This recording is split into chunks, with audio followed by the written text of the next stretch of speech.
Hi guys, welcome back to Opinionated with Nelly and Kelly. welcome back. Yes, baby. How are you, Anele? I'm good. How are you, Kelly? I'm good. It's been a minute. Happy New Year. Happy New Year. Happy New Year to everyone at home. Yes. I hope that 2026 is everything and more. Right? Mm-hmm. Good to everyone, honestly. People were complaining too much last year. Hey, but I feel like we always find reasons to complain. Yeah. But yes, so today, guys, we're going to talk about the month of love. Yes. Everyone's favorite topic. Literally. Hopefully. There's so many heartbroken people out there. So let's infuse our minds with the language of love. Mm-hmm. Yes, baby. So we're going to talk everything love, everything romance. The good and the bad. The good and the bad. Mm-hmm. But I'm afraid you need to hand up finer. So? But anyways. I like them. I'm not going to lie. I like them. Give me a good man, Savannah. I like a good one. So I think to start it off. Yeah. What is love? Do you think it's an act? Do you think it's a feeling? When you hear love, G, what comes to mind? Are you asking me? Yeah. What is love to me? Yes. So I think to me, love is more of a performative thing. Okay. Because I feel like I associate actions with love. Like I just feel like it's not enough to say I love you. Say it. So I want to see actions. So when I think of love, I think of acts of love. Service, baby. Not even service. Yeah. But it can literally be small things like consideration. Mm-hmm. Yeah. Being thoughtful. Mm-hmm. Calling. Yeah. Telling me that you want me, you love me. Exactly. I hear you. Exactly. I think for me it starts off like that. But then also I need like the biggest amount of action behind it, because I don't appreciate being told one thing and then not receiving the other end of it. Then so just leave it out. Do you think it's a choice? It more is than a a feeling. It is a choice. I mean, you know what's crazy about it is how women can sometimes be bold enough to say, I'll learn to love him. That means you're choosing that at a later stage you might just develop feelings. They're not there right now. Of service. But then that's a really twisted way to think about it, hey? No, but like all I'm saying is it's a choice, right? Yeah. And I choose you. The same way the next person chooses me. I feel like it's transactional to some extent. Okay. Yeah. And what do you think society has... Like, what ideas do you think society has instilled to us about love? Oh my gosh, it's so twisted. I hate it.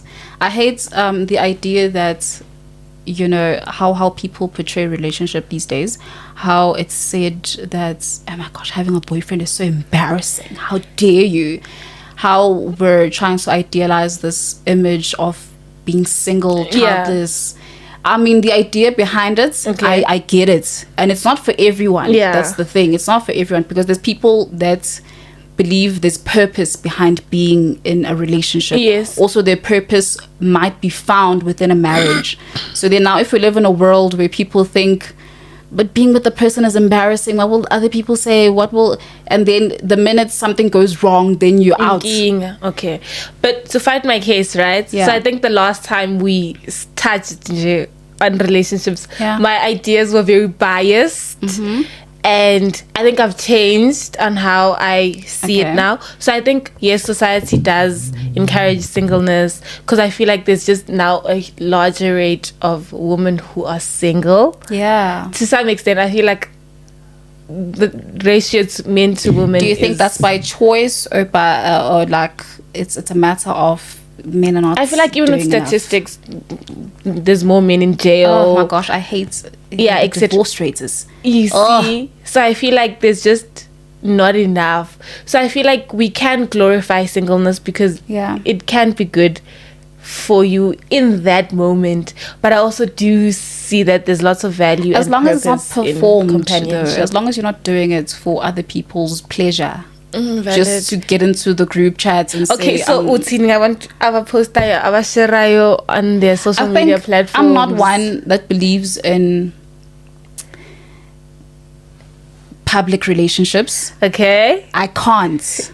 I don't ever want to feel like I'm performing when I'm with my partner. Like we can post a cute little thing here and there. Okay. But then imagine now people know you as who you are. Kelly the podcaster, right? Yeah. You get a partner and then you start posting. People want to see more of that. You know, and then the more you post, the more you kind of get to performing. And then it's centered around and then it's like now you become your relationship. Okay, but I feel like, so we already share so much of ourselves online, right? Yeah. That's not performative. You're just taking an experience. Somewhat it is. To a certain degree it is, because can you really say you're being authentic, or you're just giving the people what they want to hear or what they want to see? Please comment down below if you believe that online relationships are performative, or if they actually genuine, and if they can be genuine. Yeah. I feel like they can be genuine. I feel like if I'm with you and I'm really enjoying us spending time together, and then I decide to share that, that's a beautiful thing. I wouldn't do that personally, because I just don't associate myself with a man. Because not even in a bad way. Like when I get married, now, yes, for now, because I feel like every time somebody thinks of me, then now automatically you'll think of that person. That's true. So I just want to fully be you, be me. Okay. Yes. Okay. And then obviously when I'm married, now I have no choice, because now I'm glad that's on your mind. Yeah, that people's thoughts and ideas on marriage haven't affected you that much that you've singled it out and dismissed it completely. Really? I love love. Yes. And like I said, the last time we spoke about love, I think my opinions were very negative and biased. Yeah. Okay. And I feel like if you are keeping yourself and you're nagegela, it's such a beautiful thing. It is, hey?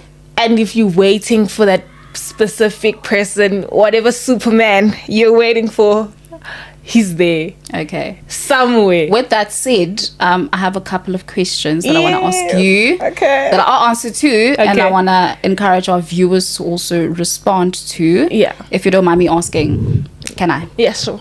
Okay. Oh, and you know, quick story. I was in the taxi the other day, right? Okay. And then I told my driver that, oh, I can't wait to get married. Like, I don't know what to speak and lab. Yeah. And then he was like to me, oh, that's such a beautiful thing for you to say. Because it's like so many young people, you go online and you hear so many people speak so terrible about love and marriage and companionship, that it's affecting their views on love. Yeah. Which is true to some extent. So I was like to him, oh, wow. You know, we should all just want to get married and do this love thing. Lucky are those. Hey. Okay, my first question is, what's the most important thing you want your future partner to know or understand about you? To know and understand about me? Yeah. Angazi shame. So wouldn't have Okay, can I answer it? Sure. Because I think I've had like such a great struggle with this. Okay. Within most, if not all, of my relationships. All but right. if there's one thing that I'd want someone to understand, is that I think I take myself very seriously. So I'm very true to the promises I make to myself, and one of those being like my beliefs, religious beliefs, and with that is my abstinence. You cannot shake me. If I'll wake up tomorrow, I don't need your permission, I don't need your approval. Yes. I'll wake up tomorrow and I'll tell myself for the next 6 to 7 months, and if you can't stand for it, please see yourself out. Because I've seen that in a lot of these relationships, after I've said that, and my mistake in the beginning, when I discovered that that's something I want to do in my relationships, my mistake in the beginning was asking someone for their kind of approval on it. Like, what do you think if I do it? You know, and kind of giving too much of a time frame. Because now if I tell you, oh yeah, I'm doing it for 2 weeks, you can hold out for 2 weeks. And then but after that 2 weeks, you like stand on business. Okay. You said 2 weeks, I don't want you to extend. So I don't want to give someone the chance to approve of it. It's something I want to do. It's your body. It's not even that. It's your choice. Not even about it being my body. It's something it just comes to me, you know. So I can't stop it. Okay. And if it's something I want to do and you're not understanding of it and you don't like it. So now that you mentioned that, right, do you think that intercourse can play a huge role in relationships. Too much. Does it also contribute sometimes to breaking? Sometimes intercourse is centered around the relationship, or in like it's the main foundation of the relationship, because when you see people's relationships or when you view from the outside, you know, you kind of see how people resolve conflicts using intercourse. We can fight now, but then the makeup sex thing, I mean, come on. Is it necessary? I mean, hey, to each their own. Yeah. But then also now it's centered around that. Let's celebrate. So do you think it can also encourage what? And make the relationship grow stronger? It can if you're both on the same page with it. It can if you both have the same beliefs. It can if you've both practiced it prior to the relationship. Because it can't be something you immediately want to do now. Let me do it. Let me try it. It's not something to be tried. Valid. That's what I think about. It's not something you want to try, as in, oh, everybody's doing it, let me just try it out. It's not that. So do you encourage people to hold out for as long as they can? I encourage people to do whatever the hell they want to do. Okay, valid. If when you want to do it on the first dates, please, honey, get yours. But just because I prefer to do things this way, that's just how I better function in a relationship. That's how I sleep at nights. And do you think because of have you seen success in how you do relationships? I have, because it's been such a filter for me. Like, it will quickly dish out the bad and in with the new. Out with the bad, in with the new.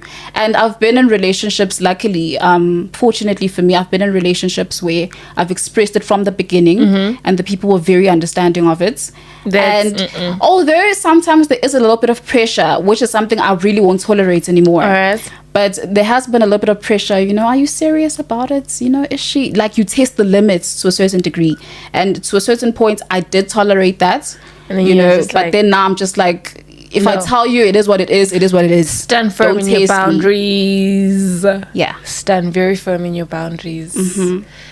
All right. Okay, can I ask the next question? Next question. Okay. Oh, yeah, my next question was, so this one was referenced from the book How Did We Get Here by Mpemeli Dwaba. One of my favorites. Please go read it, guys. If you haven't, please do. From the moment I first saw one of her podcast episodes, I think was a number of years back, if not 2020, then 2019. Yeah. I was introduced to her on my YouTube. Instantly fell in love with the woman. She's really a wholesome woman. My goodness. You can see it in her face. Oh my goodness. One of my biggest inspirations for actually doing this. So in her book, in part 2 of the book, she speaks about being the good wife. Okay. And with that, being the good wife. Yes, which is why I asked, do you plan on getting married? Okay. And with that, she said, she asked, actually, what did you think it meant to be a good wife or partner when you were younger? So first, please answer my question. Do you plan on getting married? Yes or no? Yes. Yes. Okay, so now please answer this question for me. What did you think it meant to be a good wife or a partner when you were younger? So I think I've always associated marriage with like taking care of the home, being the nurturer. Yeah. So you're probably taking care of the groceries. You're making sure that money's going where it should go. Okay. So we manage. Yeah, essentially. You're managing the household, baby. Yes, we are parts. You bring order as well. You making sure that the space is clean. Everyone is being fed. Yeah. Yeah, I think I think I'd have to agree with you on that one, because that's how. And I listened to something the other day that said women were kind of programmed into the idea of marriage more so than men. And it was a pastor, a married pastor, that was saying this, South African. Yeah. He was saying men are not taught what it is to be a husband and be married. But with us, we're kind of not taught groomed and conditioned into it. You know, you're kind of taught, whatever you're doing here, you're going to have to go do in someone else's house. You'll do it in your own house. You'll do it for your mother-in-law. But do you ever see men being taught, handle your finances because your wife might not like that? Handle your even your hygiene, because your future girlfriend might not appreciate that. No, but real. Do we see that happening? So that's why I'm saying, Wutsi, when I listened to that, I felt like he was kind of right. But you see, I also believe in gender roles to some extent, right? I get that men can cook and they can clean and they can do all these things now for themselves as well, right? And with them not being conditioned, I think there are role models out there who are modeling what it is to be a good man or to be a good husband. So I think it's all a lack of not wanting to learn. Yeah. On the man's side, if he's grown, good side, you know. But I even forgot what I was explaining. No, it's okay, because now I feel inclined to ask the question. Yeah. And please think deeply about it. All right. Not what other people's views are on it. All right. So, hypothetically speaking, you're married, living your life, all of that, and then it happens that your husband steps out of your marriage. What do you then do? Are you the type who's quick to leave? Okay. Or are you gonna, let's sit down and think about it. You'll sit with yourself and I think it's really different when we married, right? Yeah. Very different when we married, because now we won. Yeah. Right? I don't... Equally yoked. Yes. Yeah, okay. So that's a really good question. Okay, the obvious answer is to say I'm going to leave him because he cheated on me. And clearly if he's cheating on me, then I'm not enough. Yeah. Because, actually not even that I'm not enough. That means he doesn't love himself. He doesn't love me. He doesn't respect himself. That means he doesn't respect me. Right? Okay. So the obvious answer would be for me to leave him. Okay. But if I'm married to this person and we have children together, now it's no longer just about me. It's about all of this that we've created together. So I think it also just depends. But damn, I don't think I'd be able to like forgive fully and be like fully okay with it. I'll probably just start doing it for the children. Are you the type of woman to get revenge? No, I am. Really? Taste me, because I can see the main reason these days behind why women want to leave the relationship is because they know that the man would leave. So let's not settle if they don't settle, basically. Yes. But how I think I've processed this whole cheating thing is that you can cheat, fine. Do what you want to do. I'm not gonna search your phone. I'm not gonna drive myself crazy for you. Literally. If I find out that you have, it's because you were negligent and you wanted me to find out. That is cool though. Okay. Do what you want to do. But if you don't leave me, don't come here and act dumb. Don't act like a child and act like guys, I'm easily forgiven. But don't you feel like that's gonna create more problems in your relationship? It's not like the relationship is still gonna be authentic and genuine. Okay. But that image will never leave my mind.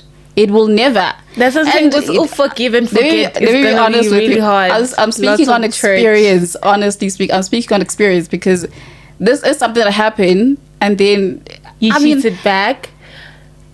Like it happened and then it happened again couple of times. And then at some points I was like, man. And then years later, something else happened. You're like, that was me. I was the problem that time. I was the problem. I'll admit it. Okay. But then now that I think back to it, now that I'm older, I'm like, right, with the revenge chat, why are we allowing the next person to decide our actions? How? Because I feel like if he didn't cheat, you weren't gonna cheat. So why are you cheating because he's cheating? Isn't that out of your character? Honey, the game is the game is the game. Okay. If you're gonna initiate a game with me, I'm very competitive. Okay, the game. I play to win. If you're gonna initiate a game with me that I didn't ask you to initiate from the beginning, be prepared for me to play the game, because the game is the game is the game. I play to win each and every time. And if I see you cry, I didn't cry. If I see you cry, that's on you. Okay, that's all I'm saying. That's all I'm saying about it. But like, I just feel like it shouldn't change you as a person. Oh, it changed me, Shem. I changed me in every way. It changed me in every way, because at some point I realized this is not who I am. So Are you quick to leave relationships, or do you always try I really do give people the benefit of the doubt. Like, I try my best to. Because, you know what, we're all human, we're all making mistakes. This is your first experience with me. Because my relationships are just that, they're experiences, honey. If you missed the boats, you've missed it. Next one, come on. Yes. Not like that, though. Okay. But like, yeah. You get what I'm saying? There's always another bus around the corner. There's always another one. Hey, you can there's a bus, there's a taxi, there's an Uber. Hey, catch the next one. Options. There's a lot of options. Yeah. Okay, can I move on to the next question? Yeah, boy. Okay.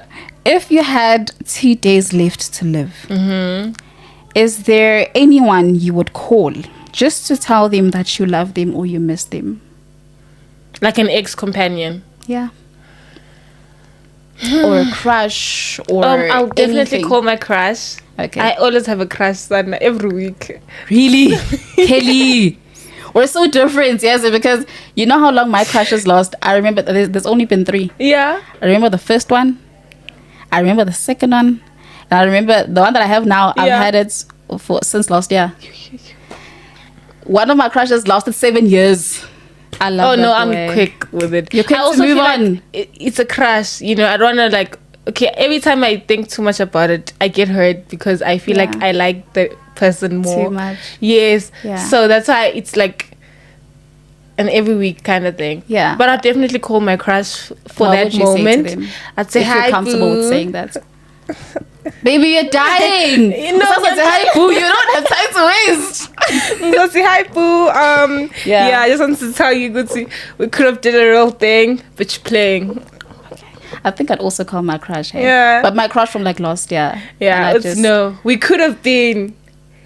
And we can still be for the next couple of hours until I clock out. Been us. Exactly. I think I just call him and tell him whatever's on my mind and tell him that he's also like a bum. But really I feel like I'm not likely to call her. Why? Why not? I really am. Like, if I want to see, like, if I really, really like you and I'm down for you like that, like, best believe I'll call you. If I want to see you, I don't need your permission to come see you. Well, obviously, I'll need your permission, like, to enter the vicinity or whatever. But then I don't need your permission. Like, if I really like you, I'm like, yo, where you at? Drop me the location right now. I'll be there now. Like, if I like you, I'm there. I don't want to waste time because I don't want to live with the regrets of not knowing what could have. Or what might have been. I don't want to like rest at night thinking, ish, but I should have called him. I live with a lot of could haves, but then I also think life happens the way it should. So but then now you're gonna live with the regrets. It's not a regret. It's like a short thought. Oh, that could have happened if I had done that, but we'll just never know. But do you not always ponder on it? You don't.